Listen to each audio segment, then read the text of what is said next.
안녕하세요. 책 읽는 오로라입니다. 오늘은 사랑과 감동으로 만들어가는 행복한 입양가족 이야기를 전해드리려고 합니다. 책 제목은 가족이 되었습니다. 이고 저자는 한국기독입양선교회 입양가족, 펴낸 곳은 도서출판 다함입니다. 이 책의 저자인 한국기독입양선교회는 공개 입양을 통해 선함과 바름을 알리는 기독가족들의 모임이자 단체입니다. 이 단체에 대한 자세한 설명은 아래 더보기에서 보실 수 있습니다. 책에 수록된 여러 가지 이야기 중에서 입양과 위탁을 하게 된 엄마의 이야기, 그리고 공개 입양된 학생의 이야기를 들려드리려고 합니다. 그럼 지금 작품 속으로 들어가 주인공들을 만나보겠습니다. 구독, 좋아요로 저 오로라와 함께 해주세요. 내 평생의 사명, 엄마 전명옥.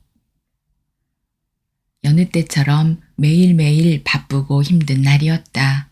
두 아이는 이미 어미 품을 떠나 타지에서 기숙사 생활을 하고 있어 40대 중반의 나는 여가 생활을 즐기며 아주 평범한 일상을 누리고 있었다. 보육교사 20년 경력의 나는 아이들을 참 예뻐해서 40이 되기 전까지는 딸 하나 더 있으면 좋겠다는 생각을 했었다. 하지만 40이 지나면서 아이를 낳는다는 것은 거의 불가능하다 판단하고 더 이상 생각하지 않았다. 그날도 아주 바쁘게 일을 마치고 친구들을 만나러 나가는 길이었다. 시동만 켜면 나오는 라디오에서 광고 방송들이 흘러나오고 있었다.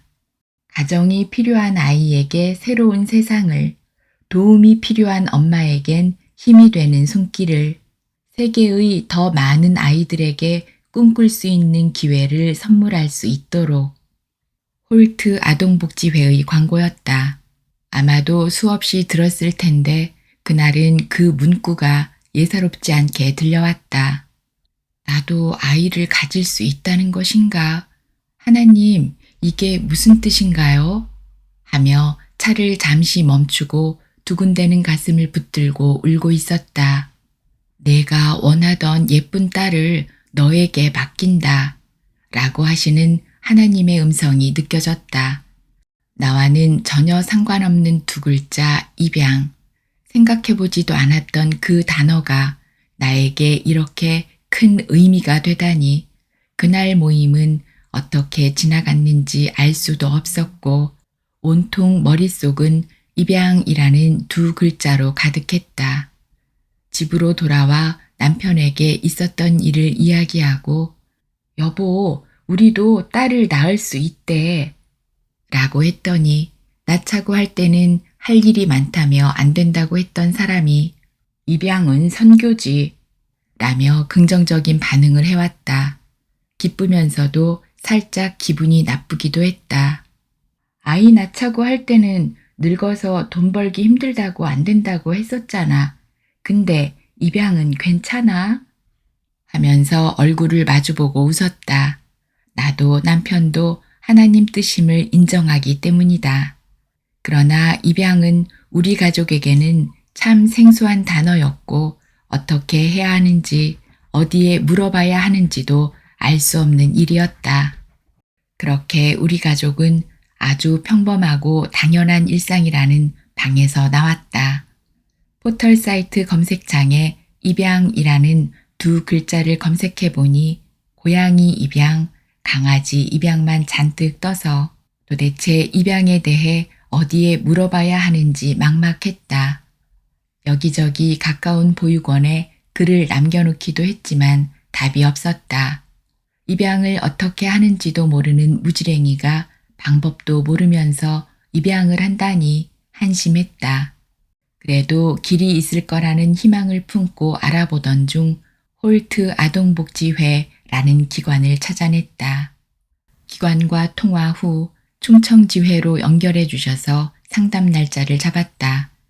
남편과 둘이 휴가를 내고 홀트에 방문했다. 임신을 하기 위해 병원을 찾는 난임 부부 같았다. 상담을 하다 보니 우리 가족은 부적합에 더 가까운 조건이었다. 넉넉지 않은 형편에 보유 재산도 없고 부양 가족도 많고 적지 않은 나이에 불가능할 것 같은 상황이었지만 반드시 이루실 하나님의 약속을 믿었기에 아브라함처럼 나아갔다. 집으로 돌아와 15가지나 되는 서류를 빠르게 준비하고 주말을 맞아 기숙사에서 복귀한 대학생 큰아들, 고등학교 2학년 아들과 있었던 일을 나누며 입양에 대한 생각을 묻기도 했다. 두 아들 모두 찬성해 주었고 언제 만날 수 있는지에 대한 기대감을 표현했다. 1년 반 이상의 시간이 걸린다고 하니 놀라며 그럼 아직 이 세상에 태어나지도 않은 아이를 기다리는 것이냐며 의아해했다. 그건 우리 부부도 마찬가지였다. 진정 태중의 아이를 품기 위한 노력이 시작된 것과 같았다. 서류 제출을 완료하고 8월에 입양부모 교육을 받았다. 입양을 준비하면서 생긴 입양에 대한 정보는 교육을 통해 다시 정리되었다. 입양 자녀의 말하기 시간, 입양 부모들의 경험담, 입양을 보내는 친생 부모에 대한 나의 생각을 바꿔주는 시간이었다. 입양 아동은 버림받은 것이 아닌 지켜낸 아이들이라는 것, 또한 입양은 아이에게 세상, 아니 우주를 선물하는 것이라는 것을 알게 되었고 친생 부모의 아픈 마음까지 느껴보는 시간이었다. 집으로 돌아오는 길에 남편이 말했다. 나 교육받으면서 아이를 위해 할 수 있는 일이 무엇일까 생각했어. 일단 넓은 집으로 이사하자. 아이에게 넓은 집에서 살게 해줘야지. 상상도 못했던 대답이었다. 우리는 바로 집을 알아보고 10월에 이사를 마쳤다. 이렇게 우리 가정은 임신 후 병원 진료를 받고 교육을 받고 좋은 영양제를 섭취하듯이 시간을 보내고 있었다. 1차 가정 방문이 끝나고 이제는 부모님께 말씀드릴 차례였다. 시어머님은 괜찮으셨는데 친정엄마는 고생만 하고 산 딸이 안쓰러운지 반대를 하셨다. 엄마, 난 괜찮아. 그리고 다시 누군가의 엄마로 살 수 있다는 것에 감사해. 하나님이 이런 마음을 내게 주셨어. 3주 정도 지났을 때 엄마는 언제 오는 거냐? 라고 물으셨다. 내가 알고 있는 부분을 말씀드리고 같이 기다리며 기도해 달라고 부탁드렸다. 기도의 동역자를 얻게 하신 하나님께 감사했다. 11월의 중반이 지날 즈음 2차 가정방문 날짜가 잡혔다. 한 아이가 있고 건강 상태를 체크하고 있다고 말씀하시는데 지금 내 아이가 이 땅에 태어나 어딘가에서 엄마를 기다리고 있다는 말로 들려 마음이 많이 아팠다. 그 말만 듣고 기다리는 건 너무 힘든 일이었다. 임신 중 이상 증상이 있어 검사를 하고 결과를 기다리는 것과 비교되지 않는 불안함과 아픔이었다. 다행히도 낳아준 엄마가 한 달을 품었고 지금은 입양을 준비하며 위탁 부모 가정에 안전하게 있다는 말을 들었다. 그러던 중 선보기 날짜가 12월 18일로 정해졌다. 선보기 당일 남편과 친정엄마 그리고 큰아들이 동행했다. 대기실에서 기다리는데 아주 작은 아이가 위탁모와 함께 들어왔다. 출산이 임박했을 때 태동 검사도 하고 아이의 마지막 건강 상태를 확인하고 출산 날짜를 잡는 것처럼 아이를 안고 아이와 인사를 나누었다. 얼굴에 붉은 태열기가 가득했고 동글동글 예쁜 얼굴은 아니었지만 내 아이였다. 그렇게 아기와 인사를 나누고 아이의 체온을 느끼고 있을 때 흐느끼는 한 명이 더 있었다. 바로 친정엄마였다. 엄마에게 아기를 안겨드렸다. 아기를 안고서 네가 내 손녀구나 하시며 위탁모에게 잘 키워줘서 고마워요. 잘 부탁드립니다. 라고 인사를 하셨다. 아이와 헤어질 때가 되어 복지사님이 들어오셔서 선보기에 대한 의견을 물으셨다. 어떠세요? 복지사님, 제 딸이에요. 최대한 빨리 만나게 해주세요. 올해는 보내고 1월에 하면 어떨까요? 라고 물으시는데 올해는 넘기지 않았으면 해요. 성탄절 전에 만나게 해주세요. 아이의 첫 번째 크리스마스를 함께 보내고 싶어요. 라고 말씀드렸다. 내년에 만날 줄 알았던 아이가 내 바람처럼 성탄절 전에 온다는 연락을 받았다. 아이를 만나기 일주일 전부터 마음이 분주해졌다. 기저귀도 준비하고 우유병도 준비하고 아기 물품을 알아보고 주문하고 나눔을 받기도 하며 출산 준비를 마쳤다. 예수님 오시는 성탄에 생명을 선물 받은 나와 우리 가족이었다. 아이를 데리고 오는 길에 하나님 감사합니다 라는 고백을 계속하며 아이를 데리고 교회로 바로 갔다. 아이들이 성탄 전야제 준비로 분주했다. 목사님, 사모님과 성도들이 아이를 환영해주고 축복해 주었다. 아이들도 예쁜 아기를 보고 아기 예수님 같다며 이름을 물어봐 주기도 했다. 이미 우리는 아이의 이름을 하음이라고 지었다. 입양을 통해 가족이 되는 길을 알게 하시고 그것이 하나님의 마음이라고 알려준 것을 믿으며 하음이라고 지었기 때문이다. 우리 하음이를 통해 하나님의 마음이 주변에 전해지길 바란다.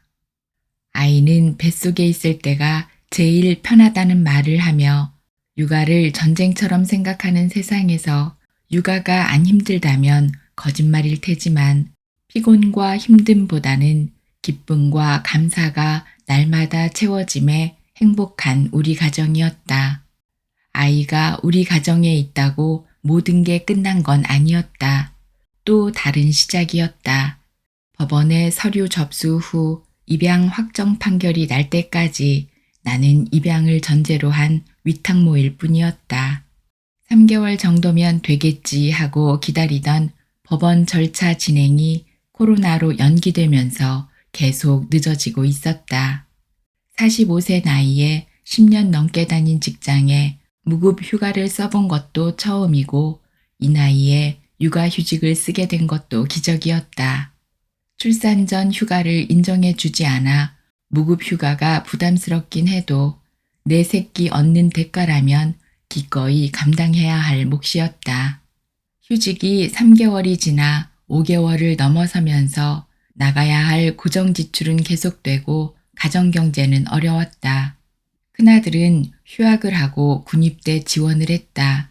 입대 전까지 알바를 하면서 생활비를 보태기도 하고 늦게 생긴 동생의 카시트를 사주기도 했다.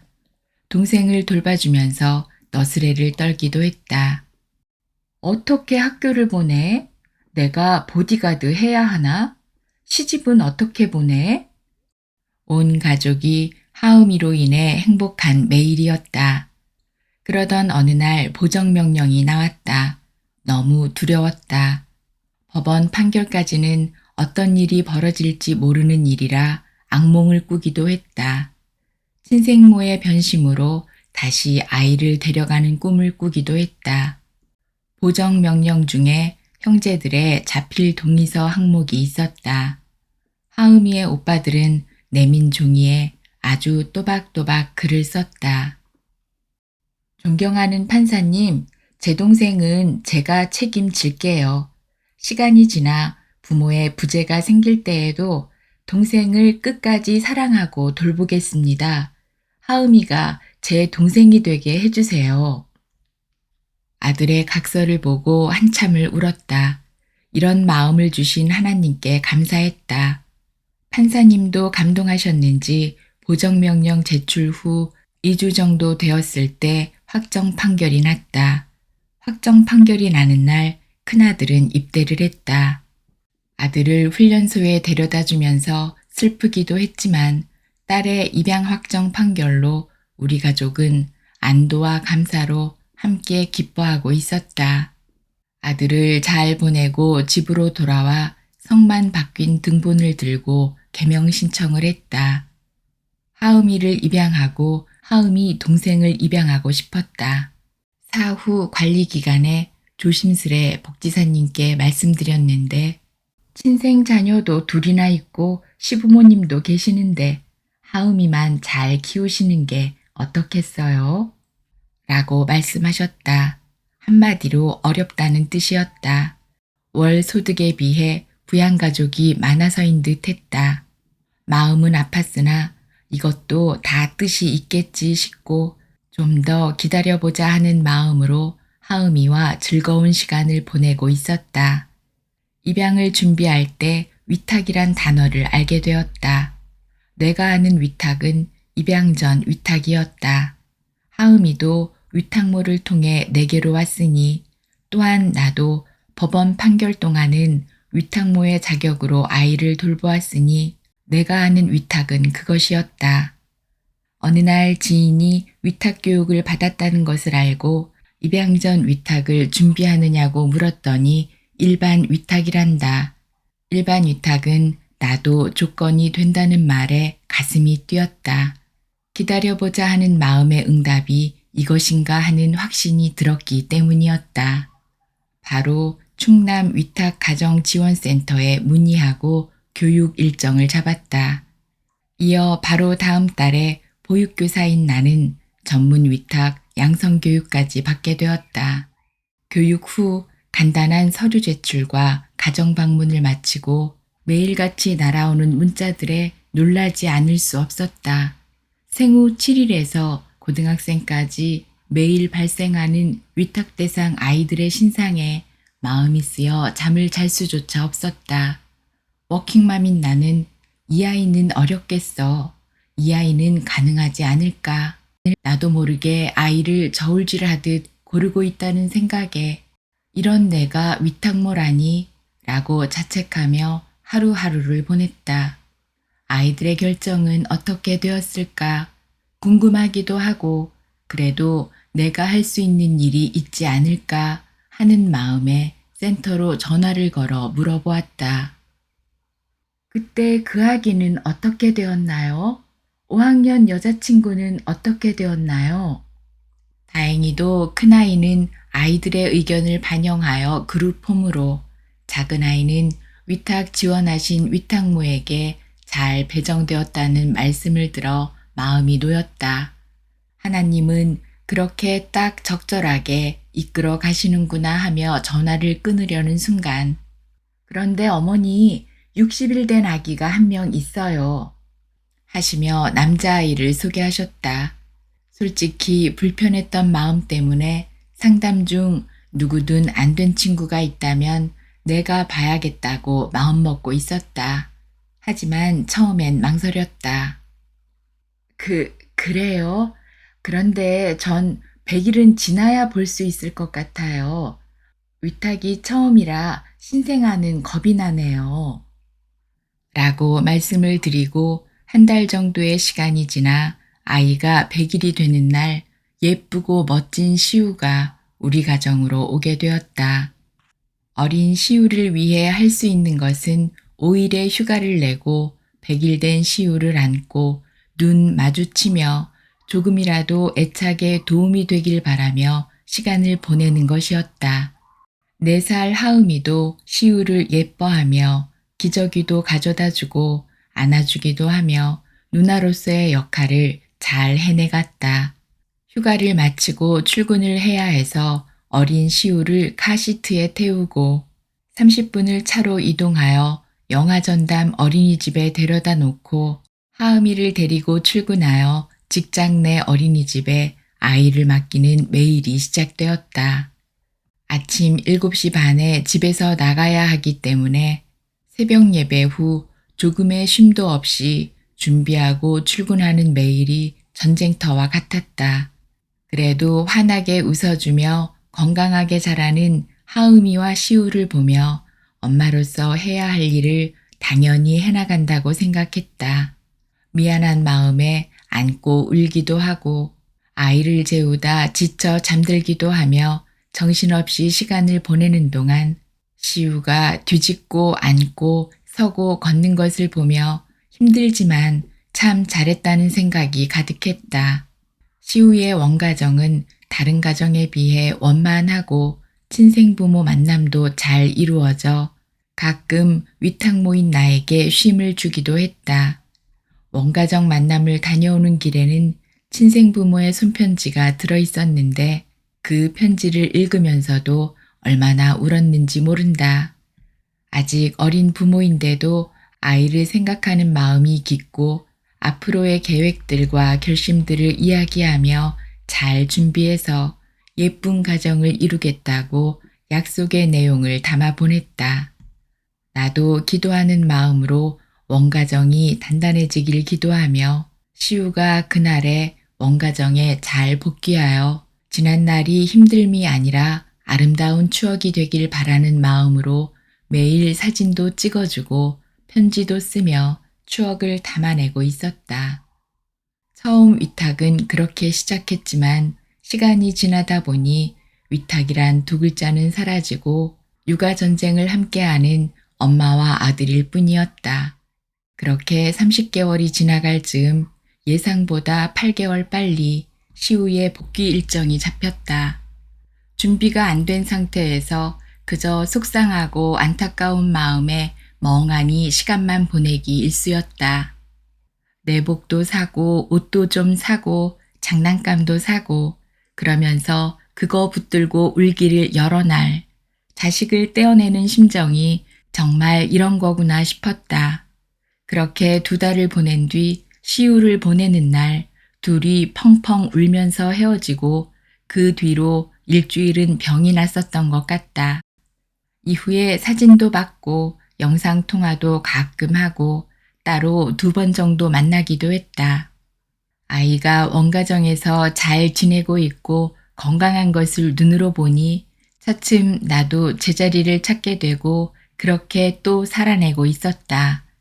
이별 후 다시는 위탁을 못하겠다는 생각이 들었었는데 시우가 잘 지내는 모습을 보고 나니 아이들을 잘 지켜내어 그 아이가 부모와 만나 행복한 삶을 살아갈 수 있다면 난 기꺼이 이별의 아픔을 딛고서라도 위탁을 해야겠다는 결심이 섰다. 시우를 보내고 남편과 아들들도 종종 시우의 안부를 물으며 잘 지내는 걸 보더니 우리가 참 잘했네 하면서 살짝 불만이었던 위탁에 대해 다시 긍정적인 생각을 갖게 되었다. 사실 내성적인 하음이가 동생 시우가 생기면서 시우한테 맞아 울기도 하고 드센 개구쟁이 남동생한테 당하기만 하니까 하음이가 너무 힘들다는 등의 이유로 위탁을 꼭 해야 하는지 고민했었다.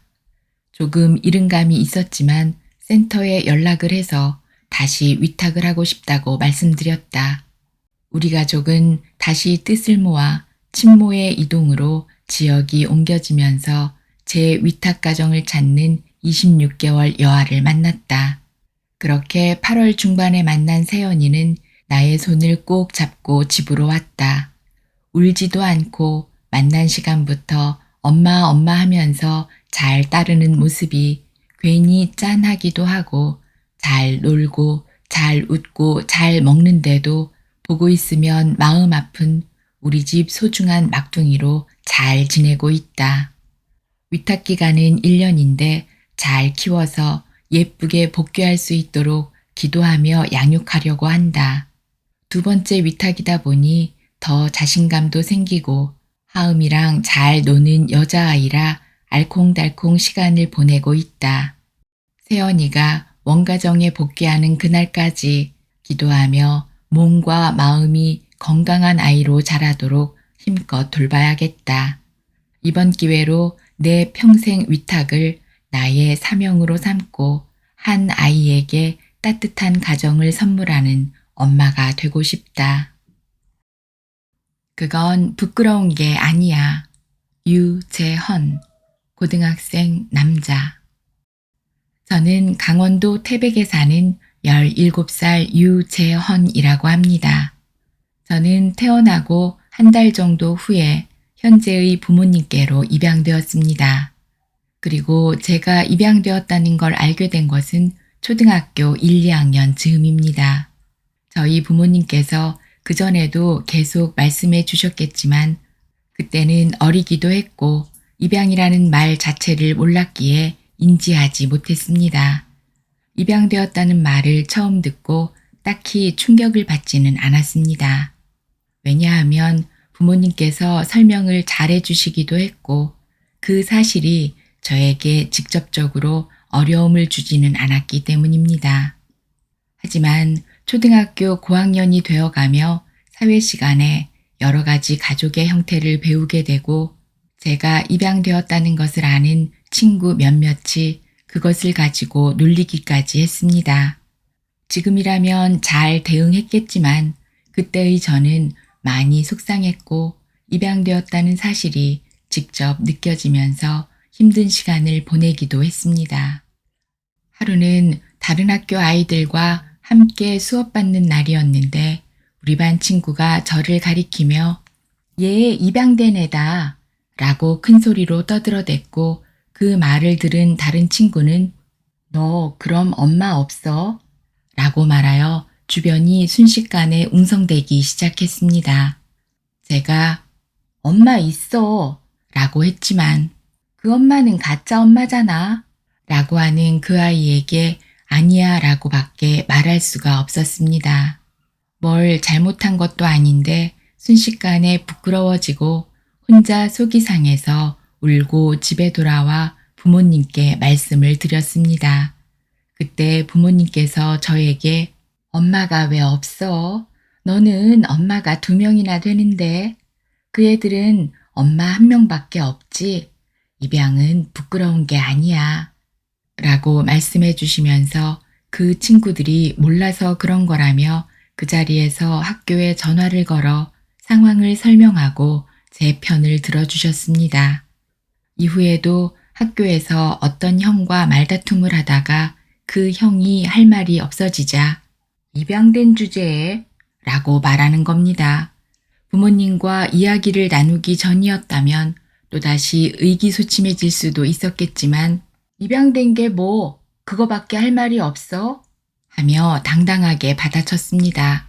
제가 당당하니 그 형도 슬금슬금 자리를 피해버렸습니다. 몇 번의 사건을 겪으며 내가 이거 가지고 울어야 돼? 전혀 부끄러운 일이 아니야 하는 마음과 함께 오히려 입양된 내가 더 좋은 부모님 만나서 이런 일로 놀리는 저 친구들보다 나은 삶을 살고 있어 라는 생각을 하게 되었습니다. 그래서 그 이후로는 놀림을 받아도 대수롭지 않게 생각했습니다. 중학생이 되면서 한기선 한국기독입양선교회를 알게 되고 여러 행사에도 참여하면서 입양이 어떤 것인지를 정확하게 알게 되었습니다. 그리고 다른 입양된 아이들과 어른들을 만나면서 어릴 때 생각이 많이 나곤 했습니다. 그러면서 입양이라는 것에 오히려 자부심이 생겼습니다. 어릴 때는 입양이라는 것이 부끄럽게 여겨지곤 했지만 지금은 오히려 좋은 부모님과 좋은 어른들을 만난 것 같아 행복하고 다행이란 생각도 듭니다. 가끔 저의 친생 부모에 대해 생각해 보면 솔직히 나를 버렸다는 원망이 듭니다. 그런 이야기를 꺼낼 때마다 엄마는 그게 아니라 저를 지키기 위해 피치 못할 사정이 있었기 때문에 저를 보낸 거라고 말씀해 주십니다.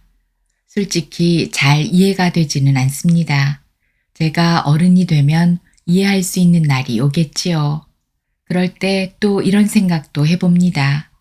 내가 친생부모와 살았어도 지금만큼 행복하고 즐겁게 살 수 있었을까?